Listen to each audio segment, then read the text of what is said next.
eyes in the sky, gazing far into the night. I raise my hand to the fire, but it's no use, 'cause you can't stop it from shining through. It's true, baby, let the light shine through. If you believe it's true, baby, won't you let the light shine through for you, for you, for you, for you, for you, for you, for you, for you, won't you let the light shine through.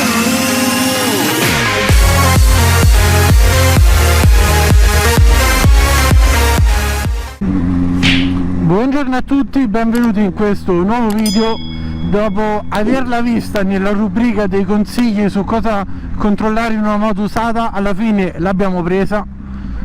Quindi Federico ha fatto l'acquisto e la Honda Hornet, eccola qua, è arrivata a casa. Per chi non avesse visto il video, vi lascio il link in descrizione.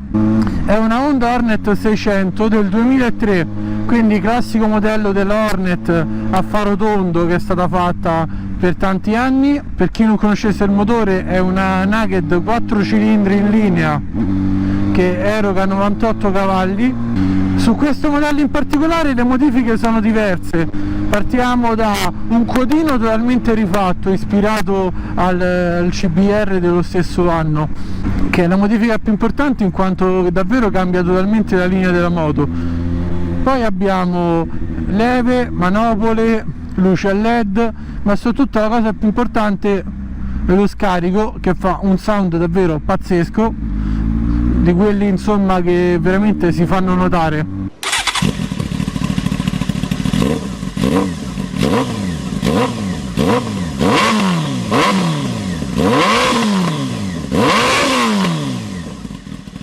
Questo scarico purtroppo lo andremo a togliere perché è un modello particolare che esce di serie senza DB killer, e anche se omologato potrebbe dare problemi, quindi soprattutto per i lunghi viaggi in cui andiamo fuori non è assolutamente consigliato. Allora, la prima cosa che mi ha colpito salito in sella su questa moto è soprattutto il serbatoio. Parliamo di una moto che è abbastanza vicina alla mia a livello concettuale, comunque parliamo di una moto di fine anni 90, eppure mi ha colpito molto la differenza del serbatoio. Questo è progettato davvero bene, è piccolo tra le gambe, comunque viene stretto bene, lo sento molto anatomico, nel senso che dà la possibilità di avere una seduta comoda con le gambe strette, muoversi bene sulla sella senza risultare ingombrante.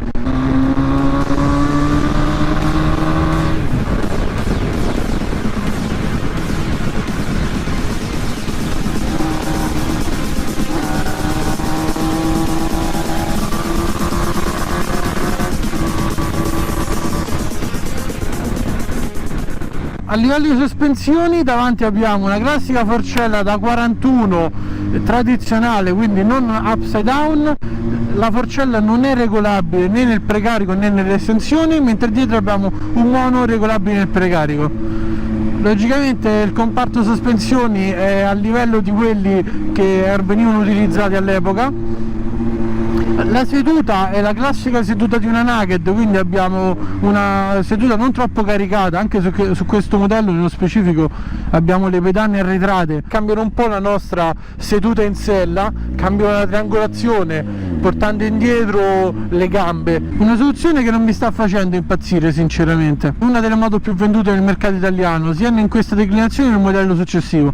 Questo perché è una moto che ben si adatta ai neofiti, il 4 cilindri pagato sotto, poi è arrivato sopra i 5000 giri, spalanca con una discreta spinta.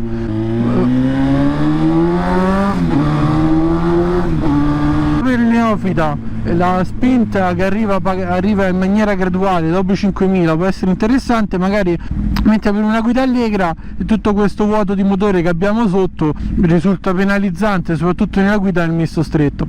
Una cosa che mi ha davvero impressionato è il comparto cambio e frizione, non sono mai stati rifatti, quindi hanno 33.000 km, eppure la moto è un burro. La leva della corsa del cambio è corta, entra preciso, non ha bisogno di tocchi particolarmente forti, non fa comunque scatti legnosi né in salita né in discesa, e la frizione è precisissima.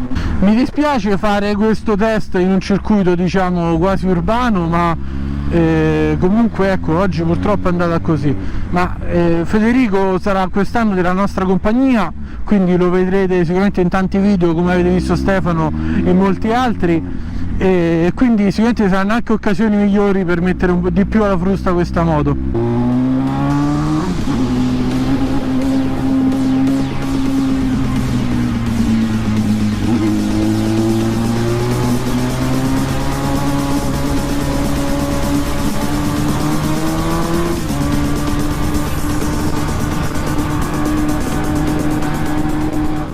Una pecca che secondo me è anche abbastanza grave, ma nelle moto di una volta era classica, è la mancanza della lancetta dell'indicatore della benzina. Praticamente bisogna azzerare come si faceva una volta, girare il rubinetto della riserva, ricordarsi di riempirla, una cosa un po' retro, molto anni 80, ecco. Strano che su una moto del 2003 sia stata conservata questa soluzione che è alquanto anacronistica, però insomma bisogna solo farci l'abitudine, non è niente di particolare.